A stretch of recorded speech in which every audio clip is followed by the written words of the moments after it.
बिस्मिल्लाहिर्रहमानिर्रहीम। अस्सलाम वालेकुम माय डियर स्टूडेंट। उम्मीद है आप खैरियत से होंगे। स्टूडेंट, आज का जो हमारा टॉपिक है वो हमने एसाइल ग्लाइसरोल की एक एग्जांपल को डिस्कस करना है।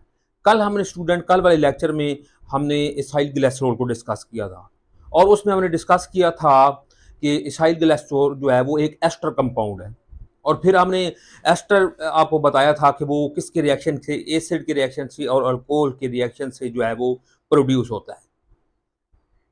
कल हमने फैटी एसिड्स को स्टूडेंट डिस्कस किया था और ये भी पढ़ा था कि फैटी एसिड को ड्रा किस तरीके से करना है, फार्मूला किस तरीके से लिखना है। फिर हमने ग्लिसरॉल को डिस्कस किया था, क्योंकि इसाइल ग्लिसरॉल जो है स्टूडेंट, मैंने कहा ना कि ये एक एस्टर कंपाउंड है और एस्टर दो चीज़ों से बनता है, एक एसिड से और एक अल्कोहल से। और इसाइल ग्लिसरॉल के अंदर स्टूडेंट जो एसिड है वो कौन सा होता है, फैटी एसिड होता है, और अल्कोहल जो होता है वो कौन सा होता है, ग्लिसरॉल होता है। तो ये स्टूडेंट हमारा कल का लेक्चर था। आज हमने इसाइल ग्लाइसरोल की एक एग्जांपल को डिस्कस करना है। अगर ये इस तरीके से, ये दोनों लेक्चर जो है ये इस तरह टोटल जो है ये लॉन्ग क्वेश्चन आ सकता है कि वो इस तरीके से कह सकता है कि explain the acyl glycerol with example. तो ये फिर ये एग्जांपल उसी पहले लेक्चर के साथ ही आपको लिखना पड़ेगी। बाज़ दफ़ा ये आ जाता है स्टूडेंट क्वेश्चन, जो आज का हमारा टॉपिक है, ये जो इसकी एग्जाम्पल है स्टूडेंट ट्राइग्लिसराइड्स। अब इसके पहले तो आपने याद रखना है कि इसके तीन नाम हैं। इसको ट्राइग्लिसराइड भी कहते हैं, इसको ट्राई एसाइल ग्लिसरॉल भी कहते हैं, इसको स्टूडेंट न्यूट्रल लिपिड भी कहते हैं। और फिर ये भी हमने पढ़ना है कि इसको ये न्यूट्रल लिपिड क्यों है, ये भी बात समझनी है। और बाज़ दफ़ा इसका रिएक्शन आ जाता है कि वो रिएक्शन लिखें जिसमें जो है वो ट्राइग्लिसराइड जो है वो प्रोड्यूस होता है स्टूडेंट। ये दो क्वेश्चन आप पहले के वीआईपी शार्ट क्वेश्चन है कि वो रिएक्शन लिखे जिसमें ट्राइग्लिसराइड पैदा होता है, या फिर ये कहा जाता है कि why it is called neutral lipid, कि इसको न्यूट्रल लिपिड क्यों कहा जाता है। इसके बाद स्टूडेंट हमने जो है फैट्स और ऑयल में जो फर्क है वो पढ़ना है आज। ठीक है स्टूडेंट। और इसके बाद आज के लेक्चर में हमने जो है स्पेसिफिक ग्रेविटी जो है एसाइल ग्लाइसरॉल की उसको डिस्कस करना है, और हमने क्रिस्टलाइजेशन को डिस्कस करना है आज के लेक्चर में। तो स्टूडेंट शुरू करते हैं। ट्राई एसाइल ग्लाइसरॉल, ये एग्जाम्पल है किसकी, ये स्टूडेंट है एसाइल ग्लाइसरॉल की एग्जाम्पल है। ये तो हम पहले डिस्कस कर चुके हैं ना कि एसाइल ग्लाइसरॉल में स्टूडेंट दो चीजें ही होती हैं, एक फैटी एसिड होता है और एक अल्कोहल होता है, और अल्कोहल इसमें कौन होगा, ग्लिसरॉल होगा, एसाइल ग्लाइसरॉल। तो triglyceride student, try acyl glycerol, मैंने कहा तीन नाम होते हैं। पहला नाम इसका स्टूडेंट क्या है, ट्राई एसाइल ग्लाइसरॉल। दूसरा नाम इसका स्टूडेंट क्या है, ट्राइग्लिसराइड्स। और तीसरा नाम इसका क्या है स्टूडेंट, के न्यूट्रल लिपिड। ये तीनों नाम इसी के हैं। या फिर क्वेश्चन ये मैंने शॉर्ट क्वेश्चन लिख दिए हैं, इस तरीके से आ सकता है कि right the reaction in which triglyceride is produce. या फिर ये क्वेश्चन जो है ये भी हमने साथ ही डिस्कस करना है कि why triglyceride is called neutral lipid, इसको हम न्यूट्रल लिपिड क्यों कहते हैं। तो पहले हम स्टूडेंट वो रिएक्शन लिखते हैं। रिएक्शन लिखने से पहले स्टूडेंट आपने याद रखना है कि फैटी एसिड का जो जर्नल फार्मूला है वो स्टूडेंट क्या होता है, वो इस तरीके से लिखा जाता है। आपको पता है उसमें उसमें एक क्या होती है, उसमें स्टूडेंट क्या होती है, एक हाइड्रोकार्बन की, उसमें क्या होती है स्टूडेंट, एक हाइड्रोकार्बन की जो है चेन होती है, जिसको हम किससे ज़ाहिर करते हैं, आर से ज़ाहिर करते हैं, और साथ जो है कार्बोक्सिलिक ग्रुप लगा होता है ऐसे। ये इसका जो है वो जर्नल फार्मूला है। या फिर आपने इसको याद रखना, इस तरीके से भी आपने लिखना है इसको, ये भी आपको याद होना चाहिए कि ये इस तरीके से लिखना आना चाहिए, RCOOH, इस तरीके से। तो ये फैटी एसिड का पहले के जर्नल फार्मूला स्टूडेंट। यहाँ पे क्योंकि कितने फैटी एसिड इस्तेमाल होंगे, तीन फैटी एसिड इस्तेमाल होंगे ट्राइग्लिसराइड के अंदर। तो ये थोड़ा वर्ड समझ लें स्टूडेंट। ये तो मैंने आपको फैटी एसिड का जर्नल फार्मूला बताया, कि ये वर्ड समझे स्टूडेंट, ट्राई एसाइल ग्लिसरॉल। अब ट्राई का मतलब स्टूडेंट क्या होता है, थ्री। ठीक है। अब ये थ्री क्यों है इसमें स्टूडेंट, ये इसमें क्योंकि जो है वो थ्री फैटी एसिड है, इसलिए ये ट्राई है। इसमें कितने फैटी एसिड हैं, तीन फैटी एसिड हैं, इसलिए इसको ट्राई कहा गया स्टूडेंट। और इसके बाद क्या है, ग्लिसरॉल। एक बात और आपने स्टूडेंट याद रखनी है कि ये जो ग्लेसर का वर्ड है ना, ये आमतौर पर थ्री के लिए इस्तेमाल होता है। जिस तरह हमने पहले लेक्चर में कार्बोहाइड्रेट के लेक्चर में डिस्कस किया था, ग्लिसरॉल्डिहाइड, वो भी तीन कार्बन वाला था। कल हमने ग्लिसरॉल का फार्मूला लिखा था, आज फिर लिखते हैं ये भी। तो ये ग्लेसर का वर्ड जो है स्टूडेंट आमतौर पर ये थ्री के लिए इस्तेमाल होता है। तो ये अगर दो बातें याद रख लें तो ये फिर ट्राई एसाइल ग्लिसरॉल को ड्रा करना, ये रिएक्शन लिखना आपके लिए बहुत ही आसान हो जाएगा स्टूडेंट। तो पहले हम स्टूडेंट लिख लेते हैं ग्लिसरॉल, ठीक है। मैंने आपको बताया ना कि वो ग्लिसरॉल जो है वो कितने कार्बन वाला है स्टूडेंट, 3 कार्बन वाला है। तो 3 कार्बन आप इस तरीके से लिखेंगे स्टूडेंट, ये 3 कार्बन आप लिख लें, नंबर, ये 3 कार्बन हम लिख लेते हैं स्टूडेंट, 1 कार्बन है, 2 कार्बन है, 3 कार्बन है। तीनों के साथ स्टूडेंट OH ग्रुप लगा होता है, तीनों के साथ क्या लगा होता है, OH ग्रुप लगा होता है तीनों के साथ। और बाकी हमने कार्बन की वैलेंसी पूरी करने के लिए, 4 वैलेंसी पूरी करने के लिए, क्योंकि ये टेट्रा वैलेंसी होती है इसकी, तो 7 हाइड्रोजन लगाने हैं। इसके साथ कितने, 2 हाइड्रोजन लगेंगे स्टूडेंट, इसके साथ 1 हाइड्रोजन लगेगा, इसके साथ स्टूडेंट कितने लगेंगे, 2 हाइड्रोजन लगेंगे। तो ये फार्मूला हो गया स्टूडेंट ग्लिसरॉल का।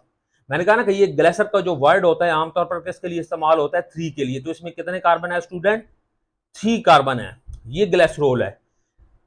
यहां पे प्लस का साइन डालें, किसके साथ रिएक्शन होना है, 3 फैटी एसिड स्टूडेंट। कितने फैटी एसिड हमने ड्रा करने हैं जी, 3 फैटी एसिड ड्रा करने हैं हमने।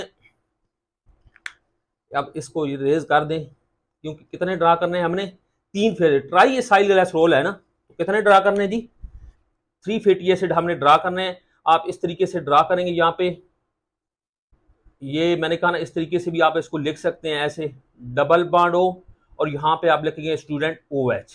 ये एक फैटी एसिड हो गया स्टूडेंट, समझ आ रही है ना आपको, ये दूसरा फैटी एसिड हो गया। तो आप इस तरीके से आसानी से इसको ड्रा कर लेंगे, ये दूसरा फैटी एसिड हो गया। और ये स्टूडेंट कौन सा फैटी एसिड हो गया, नंबर 3। ये कौन सा फैटी एसिड है जी, नंबर 3, ये 3 फैटी एसिड होगा। अब आपने एक और बात भी याद रखनी है, कल भी हमने इसको डिस्कस किया था कि जो इसमें से एक वाटर का मॉलिक्यूल निकलता है अगर एक फैटी एसिड हो, लेकिन अब 3 फैटी एसिड है तो 3 वाटर के मॉलिक्यूल, और वाटर का मॉलिक्यूल जो निकलता है वो कैसे निकलता है स्टूडेंट, वो ऐसे निकलता है कि जो OH होगा ना ये निकलेगा अल्कोहल से, और H निकलेगा स्टूडेंट किससे, एसिड से, यानी कि फैटी एसिड से। तो यहाँ पे आप देखें OH किससे निकलेगा, अल्कोहल से। एक ये वाटर का मॉलिक्यूल निकल जाएगा स्टूडेंट, एक ये वाटर का मॉलिक्यूल निकल जाएगा, समझ आ रही है ना आपको, और एक ये वाटर का मॉलिक्यूल निकल जाएगा। तो वाटर के मॉलिक्यूल कितने रिलीज होंगे स्टूडेंट, 3 मॉलिक्यूल। और याद रखना है कि जब भी ये रिएक्शन हो एसिड का और अल्कोहल का, अल्कोहल से जो है वो OH निकलता है, और एसिड से जो क्या निकलता है स्टूडेंट, H निकलता है, जब भी एस्टर कंपाउंड बनेगा। तो अब हमने इसको जो है वो ड्रा करना है इस तरीके से, इसका लिखना है फार्मूला एस्टर का, क्योंकि ये हमने, ये कितने फैटी एसिड है स्टूडेंट, यहाँ पे लिख लें, ये 3 फैटी एसिड है। कितने फैटी एसिड है स्टूडेंट, 3 फैटी एसिड है, और एक जो है वो ग्लिसरॉल है। इसके बाद ये हमारे पास स्टूडेंट जो रिएक्शन बनेगा वो, सॉरी कंपाउंड जो बनेगा वो कौन सा बनेगा, यहाँ पे लिख लें कि यहाँ पे ये C है स्टूडेंट, इसके साथ H है, इसके साथ ये हाइड्रोजन है। अब क्योंकि इसका OH तो निकल गया है ना स्टूडेंट, तो ये कार्बन किसके साथ बांड बना लेगी, ऑक्सीजन के साथ बांड बना लेगी। और ऑक्सीजन के बांड बनाने के बाद, इसके बाद ऑक्सीजन के, और ये ऑक्सीजन, ऑक्सीजन किसके साथ इसने बांड बनाया, इसको ब्लैक कलर में लिख लेते हैं इस ऑक्सीजन को, ठीक है स्टूडेंट। और इसके बाद ये क्या है स्टूडेंट, कार्बन है, और ये इस तरह डबल बॉन्ड O, और साथ क्या स्टूडेंट आएगा R। तो इसी तरीके से हमने फिर नीचे लिखना स्टूडेंट, यहां पे भी हम इसका जो दूसरा कार्बन है वो लिख लेते हैं स्टूडेंट। ये कार्बन आपको नजर आ रहा है ना स्टूडेंट, ये कार्बन, इसके साथ भी हम इस तरीके से H लगा लेंगे इस तरीके से स्टूडेंट, और ये H इस तरीके से इसके साथ लग जाएगा। इसके बाद आप इसमें से भी आप एक वाटर का मॉलिक्यूल निकल गया है, तो ये कार्बन किसके साथ स्टूडेंट बांड बनाएगा ये कार्बन भी जो है वो किसके साथ बांड बनाएगा स्टूडेंट, डायरेक्ट जो है वो किसके साथ बांड बनाएगा, ऑक्सीजन के साथ बांड बनाएगा। किसके साथ, ये ऑक्सीजन के साथ। और इसके बाद फिर ये इस तरीके से C डबल बॉन्ड O, और हमने ये इस तरीके से R लिख देना है। इसके बाद फिर नीचे आ जाएं, यहाँ पे भी आपको एक स्टूडेंट नजर आ रहा है, यहाँ पे फिर कार्बन हम लिखेंगे, यहाँ पे एक हाइड्रोजन लगेगा, ठीक है, यहाँ पे एक और हाइड्रोजन लगाना है इसकी 4 वैलेंसी पूरी करने के लिए। इसके साथ फिर आपने स्टूडेंट क्या लिखना है जी, क्योंकि यहाँ से भी वाटर का मॉलिक्यूल रिलीज हो चुका है, तो ये ऑक्सीजन के साथ बॉन्ड बन जाएगा, और ये इस तरीके से C डबल बॉन्ड O, और साथ आपने लिख देना है R। तो ये आपके पास स्टूडेंट एक एस्टर कंपाउंड बन गया है। और यहाँ पे ये आप कह लें कि ये एस्टर बॉन्ड है बना है, ये जो कार्बन और ऑक्सीजन के दरमियान ये जो बॉन्ड डेवलप हुआ है ना, ये वाला, इसको हम क्या कहते हैं, एस्टर। तो ये एक एस्टर आप कह लें कि कंपाउंड बन चुका है।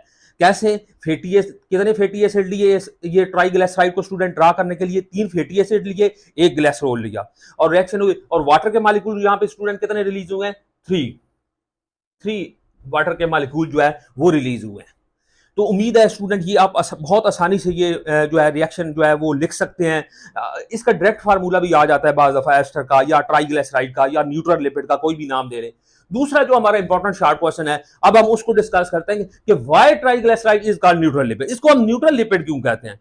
अब स्टूडेंट आप ये समझे कि जो एसिड होता है ना, एसिड ये आपको पता है ये एच आयन रिलीज करता है, ठीक है, और जो बेस होता है स्टूडेंट वो हाइड्रोक्सिल आयन रिलीज करता है। अब यहां पे देखें स्टूडेंट, दोबारा इसको देखें कि जो बेस था उसके पास जितने हाइड्रोक्सिल थे, अब ये समझ ले कि ये जो अल्कोहल है ना स्टूडेंट, यहाँ पे ये जो अल्कोहल है, ये जो ग्लिसरॉल है, इसको आप समझे कि ये क्या है स्टूडेंट? बेस है। ये क्या है स्टूडेंट? बेस। अब इसमें से जो OH निकलने थे, ये OH जो है रिलीज करता है, तो ये तो तीनों निकल चुके हैं। अगर ये जो फैटी एसिड है इसको आप एसिड समझे, इसको क्या समझे स्टूडेंट? एसिड। ये एसिड है ना, तो एसिड क्या देता है? एच आयन देता है, तो ये एच आयन आपने पहले रिलीज कर चुका है, इसलिए ये भी आपने ये बात याद रखनी है। अब यहां पे आपने कंसिडर अल्कोहल को क्या कंसिडर करना है हमने? बेस, ठीक है, यानी जो ग्लिसरॉल है, और फैटी एसिड को क्या? ये एसिड है, ये तो नाम लिखा भी हुआ है कि फैटी एसिड, ठीक है, और ये एच आयन। अब क्योंकि जो ग्लिसरॉल है वो अपने तीनों के तीनों हाइड्रोक्सिल आयन रिलीज कर चुका है, ये जो एस्टर कंपाउंड बना है, ये जो हमारे पास इसका नाम क्या है स्टूडेंट? ट्राइग्लिसराइड। इसका नाम क्या है स्टूडेंट? ये आपके पास ये जो है ट्राइग्लिसराइड जो बना है, ठीक है, ये लिख लेते हैं यहाँ पे स्टूडेंट, ट्राइग्लिसराइड, या इसको न्यूट्रल लिपिड कहते हैं, या फिर इसको ट्राई एसाइल ग्लिसरॉल कहते हैं। तो अब इसमें देखिए स्टूडेंट, जो उसके आपका अल्कोहल के तीनों OH निकल चुके हैं, एसिड के जो पास 3 जो H आयन थे वो भी निकल चुके हैं, तो ना तो अब इस कंपाउंड में OH आयन जो है वो रिलीज करने की जो है वो सलाहियत है, और ना ही इस कंपाउंड के अंदर H आयन रिलीज करने की सलाहियत है। यानी आप समझे कि ये ना तो एसिड है और ना ही बेस, इसलिए हमको स्टूडेंट इसको क्या कहते हैं? इसलिए हम इसको क्या कहते हैं स्टूडेंट? Neutral lipid. तो ये बात भी उम्मीद है आपको समझ आ गई होगी स्टूडेंट, इसलिए हम इसको क्या कहते हैं? Neutral lipid. इसके बाद आगे ये आसान क्वेश्चन है, ये एसाइल ग्लिसरॉल की 2 टाइप्स होती हैं, फैट्स और ऑयल, इनमें हमने डिफरेंस करना है, लेकिन आपने याद रखना है कि ये भी एक VIP शार्ट क्वेश्चन है स्टूडेंट। तो फैट्स और ऑयल में फर्क आपने करना है। नंबर 1 जो पहला पॉइंट है इसका फर्क का, नंबर 1 क्या लिखना है? कितने पॉइंट आपने लिखने हैं? 4 कम से कम बन जाएंगे। ये फैट जो होते हैं ये सॉलिड होते हैं एट रूम टेम्परेचर, स्टूडेंट समझिए, ये सॉलिड होते हैं। ऑयल जो होते हैं ये लिक्विड होते हैं at room temperature. Number 2 point, have unsaturated fatty acid. ये जो फैट्स होती हैं स्टूडेंट, ये क्या होती हैं? अनसैचुरेटेड। ये यहां पे सॉरी करेक्शन कर लें, ये करेक्शन कर लें, जो फैट्स होते हैं ना स्टूडेंट, इनके पास होता है सैचुरेटेड। फैट्स क्या होते हैं? ये सैचुरेटेड होते हैं। सैचुरेटेड हम पढ़ चुके हैं स्टूडेंट, हम डिस्कस कर चुके हैं कि ऐसा जो फैटी एसिड होगा जिसमें कोई भी डबल बॉन्ड मौजूद नहीं होगा, सारे सिंगल बॉन्ड कार्बन कार्बन के दरमियान मौजूद होंगे और उनके साथ हाइड्रोजन अटैच होंगे। और ये जो ऑयल्स होते हैं स्टूडेंट, यहां पे आपने ये याद रखना है कि ये अनसैचुरेटेड होते हैं। अब जिस तरह हमने एक एग्जांपल डिस्कस भी की थी ओलिक एसिड को, कि वो मोनो अनसैचुरेटेड था, यानी उसमें एक डबल बॉन्ड मौजूद था नंबर 9 और नंबर 10 कार्बन पे। इस तरह ये आप कह लें कि डाई अनसैचुरेटेड भी हो सकते हैं, अप टू 6 डबल बॉन्ड तक स्टूडेंट ये हो सकते हैं। ये बात आपने याद रखनी है स्टूडेंट कि सैचुरेटेड और अनसैचुरेटेड में, अगर दोबारा मैं आपको बता दूं कि वो फैटी एसिड जो इसमें सारे सिंगल बॉन्ड मौजूद हो, कोई डबल बॉन्ड मौजूद ना हो, तो वो सैचुरेटेड होता है। और वो कौन से होता है? वो फैट्स होते हैं, ठीक है, और वो आमतौर पर सॉलिड होते हैं रूम टेम्परेचर पे। और जो ऑयल होते हैं ये इनमें कम से कम आप कह लें कि ये अनसैचुरेटेड होते हैं, और अनसैचुरेटेड की डेफिनेशन ये है कि कम से कम एक डबल बॉन्ड जो है उसमें मौजूद होना जरूरी है। और अप टू, ये हम लास्ट लेक्चर में पढ़ चुके हैं फैटी एसिड के अंदर, कि अप टू 6 डबल बॉन्ड तक हो सकते हैं। तो ये ऑयल जो है स्टूडेंट, ये क्या होते हैं? ये अनसैचुरेटेड होते हैं। ये क्या होते हैं स्टूडेंट? ये कौन से रखते हैं fatty acid? Unsaturated fatty acid. तो ये नंबर 2 पॉइंट हो गया। नंबर 3 पॉइंट स्टूडेंट कौन सा है जी? कि इनका सोर्स क्या है? फैट का सोर्स क्या है? ये एनिमल से आमतौर पर जो हासिल होते हैं वो क्या कहलाते हैं? फैट्स कहलाते हैं, ठीक है। और जो प्लांट, ये इनका सोर्स क्या है? ऑयल का स्टूडेंट नंबर 3 पॉइंट में प्लांट्स, ये आमतौर पर जो प्लांट से हासिल होते हैं। एग्जाम्पल इसकी क्या है स्टूडेंट? फैट्स की आप दो एग्जांपल लिख सकते हैं, बटर लिख सकते हैं और फिर चारकोल लिख सकते हैं स्टूडेंट, ठीक है। बटर को मक्खन को कहते हैं, ठीक है, बटर, और चारकोल जो है ये चर्बी वगैरह को कहा जाता है। और ऑयल की अगर एग्जांपल लिखी जाए तो ये नंबर 4 पॉइंट आपने याद रखना है। कौन सा पॉइंट है? Number 4 point. ऑयल की एग्जांपल, ये ऑलिव ऑयल लिखा हुआ है, ये जैतून ऑयल इसको कहा जाता है, ठीक है। और इसके बाद एलमंड ऑयल लिखा है स्टूडेंट, जो बादाम का तेल होता है। तो ये दो दो एग्जाम्पल भी आप लिख सकते हैं स्टूडेंट। इसके बाद ये भी आप कह लें कि बड़ा अच्छा शॉर्ट क्वेश्चन है, स्पेसिफिक ग्रेविटी। इस साइल ग्लासरोल की स्टूडेंट हमने पढ़नी है स्पेसिफिक ग्रेविटी।